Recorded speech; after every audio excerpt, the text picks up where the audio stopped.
አሁንም እንኖርባት ዓለም በሚገቡ ቃል ኪዳኖች ነው የምትመራው።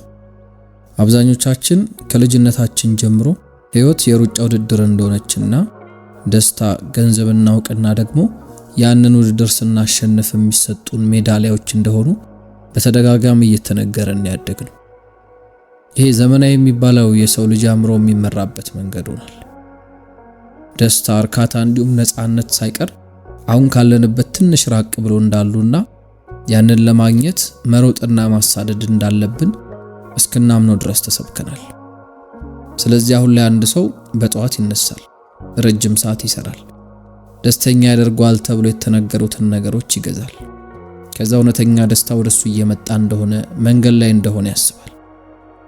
የሆነ ቀን ደግሞ መኪና ይገዛል፣ ቤት ይገዛል፣ ቫኬሽን ይወጣል፣ የሚፈልጋትን ቆንጂዬ ሴት ያገኛል። ከዛ ያ ሲጠብቀው የነበረው ደስታ የመጣ ይመስላል።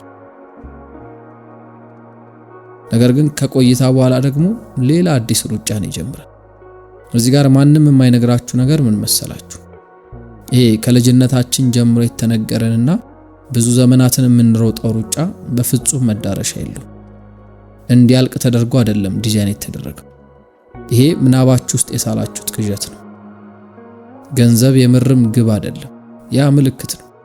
ዓለም የምትመራበት ሲስተም በቃኛ ለማለት ዓለም ሙላት ላይ ነው ጥገኛ የሚሆነው። ምክንያቱም እናንተ ባላችሁ ነገር ደስተኛ ከሆናችሁና በቃኝ ካላችሁ መግዛት ታቆማላችሁ፣ ማሳደድ ታቆማላችሁ፣ መታዘዝም ታቆማላችሁ። ያ ደግሞ ዓለምን ለሚዘውሯት ጥቂት ሰዎች እጅግ መጥፎ የሆነ ነገር ነው። ለዛም ነው ትርክቶችን የሚሸጡልን። ብዙ ማግኘት ሁሌ የተሻለ ነው፣ መፍጠን ጥበብ ነው፣ ሰላማችሁን ለማግኘት አንድ ነገር ብቻ ነው መከተል ያለባችሁ የሚሉ መስመሮችን ይቸበችቡልናል። ነገር ግን ሰላማችሁ በዛ መንገድ አይመጣም። ሰላምን በግንዛቤ አታመጡትም። ደስታን በመግዛት አታገኙትም። እንዲሁም የህይወት ትርጉም በጥረትና በፍላጎት እደርስበታለሁ በምትሉት ረጅም መንገድ መጨረሻ ላይ የሚቀመጥ ነገር አይደለም።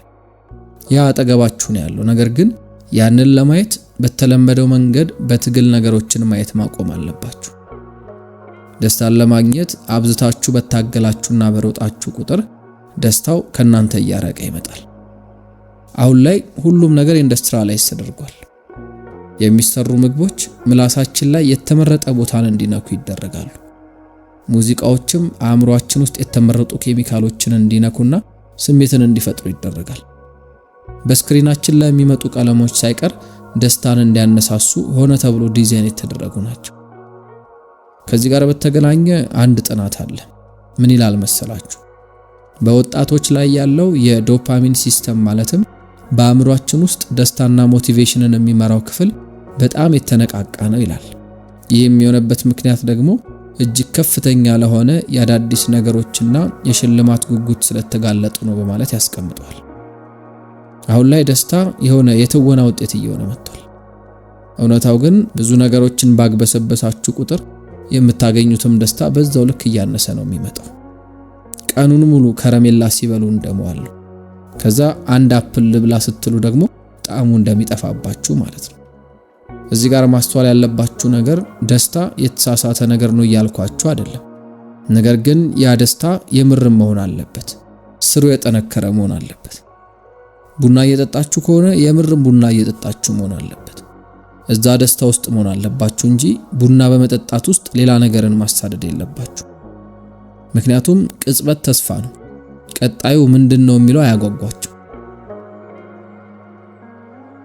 ብዙ ሰዎች ቤታቸውን በቁሶች ይሞላሉ። ካላንደራቸው በተግባራት የተሞሉ ናቸው። የማያነቡት መጽሐፍ መደርደሪያቸውን ሞልቶታል። ታዲያ በሂደት ይሄ ነገሮችን የማጠራቀም አባዜ ማንነት እየሆነ ይመጣል። ለራሳችሁ ምን ትሉታላችሁ መሰላችሁ? ይሄ እኔ ነኝ፣ እኔ የነገሮቼ ድምር ነኝ ትላላችሁ። ነገር ግን የሚጫወቱ ህፃናትን ተመልከቷቸው። ይስቃሉ፣ ይሮጣሉ፣ ይዘላሉ፣ ግን ምንም የላቸው። ያ ደስታቸው የመጣው የነሱ ደስታ በነገሮች ላይ ጥገኛ ስላልሆነ ነው። ብዙ ጊዜ እነዚህን ጥያቄዎች እንድንጠይቅ ሲነገረን አድገናል። ምንድነው ከዚህ የማገኘው የሚለው ጥያቄ አብሮን የኖረ ነው። በእያንዳንዱ ነገር ላይ ዋጋ እንለጥፋለን። ደስታ ላይ ሳይቀር ዋጋ ተምነናል። ነገር ግን ደስታ ደረሰኞችን አያስቀምጥም፣ ራሱን አይገልጽም። ደስታ የመሄዱና የመምጣቱ ነገር በእናንተ ፍቃድ ላይ ጥገኛ ነው። ልክ ትከሻችሁ ላይ እንዳረፈች ወፍ ቁጠሩት። ልትይዟት ከሞከራችሁ በራ ትጠፋለች። ነገር ግን ዝም ብላችሁ ከተቀመጣችሁ ቢያንስ የተወሰነ ደቂቃን እንደምትቆየው ማለት ነው። በሀገረ ጃፓን ኪዮቶ ከተማ ከሰዓቴን ማሳልፍባቸው ቀናት ነበሩ። ያ ጊዜ ምንም ፕሮግራም የማልይዝበት ምንም ግዴታ ያልነበረበትና እግሬ ወደ አመራኝ የሚሄድበት ወቅት ነበር። በዛ አካባቢ ታዲያ አንድ መነኩሴን ተመለከትኩ። መንገዱን እየጠረገ ነበር። መጥረጊያው አይጣደፍም። መነኩሴውም ለመጨረስ ብሎ አልተቻኮለም። በቃ እየጠረገ ነበር። ታዲያ ይሄ ነገር ዝም ብሎ ተራ ነገር አልነበረም። ውስጤ ብዙ ነገሮች እንዲመላለሱ አደረገ።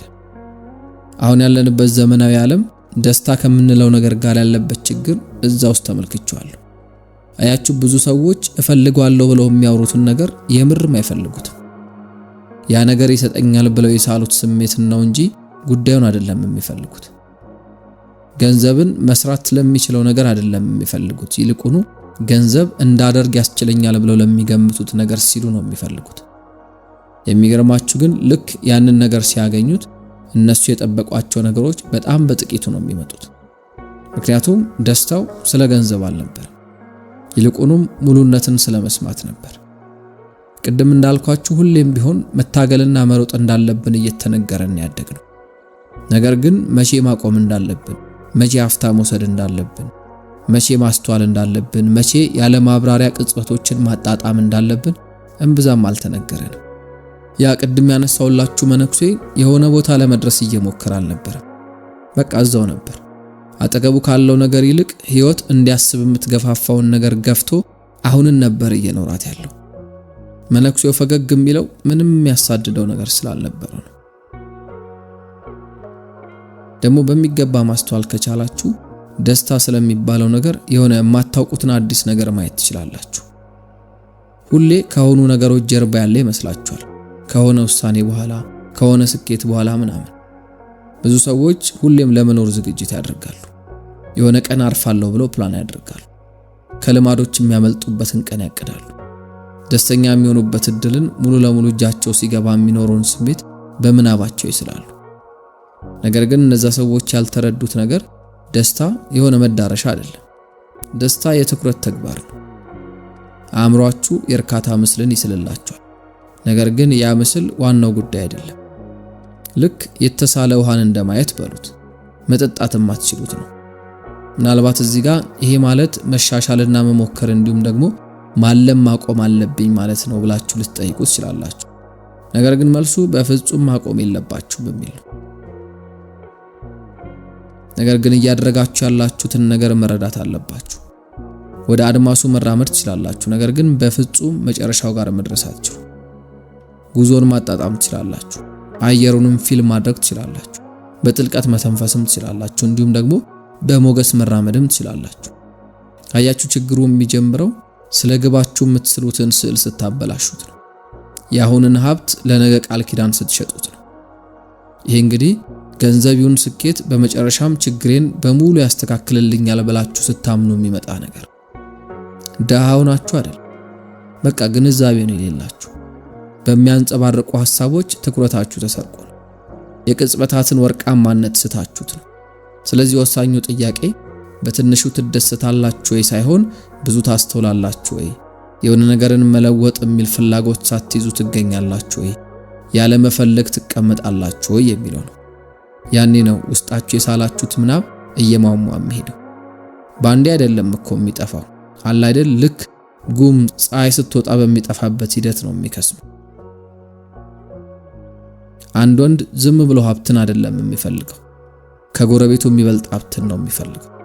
አንዲት ሴት ቆንጆ መሆን ብቻ አይደለም የምትፈልገው፣ ይልቁኑ ከሌሎች ይልቅ በውበቷ መደነቅንም ነው የምትፈልገው።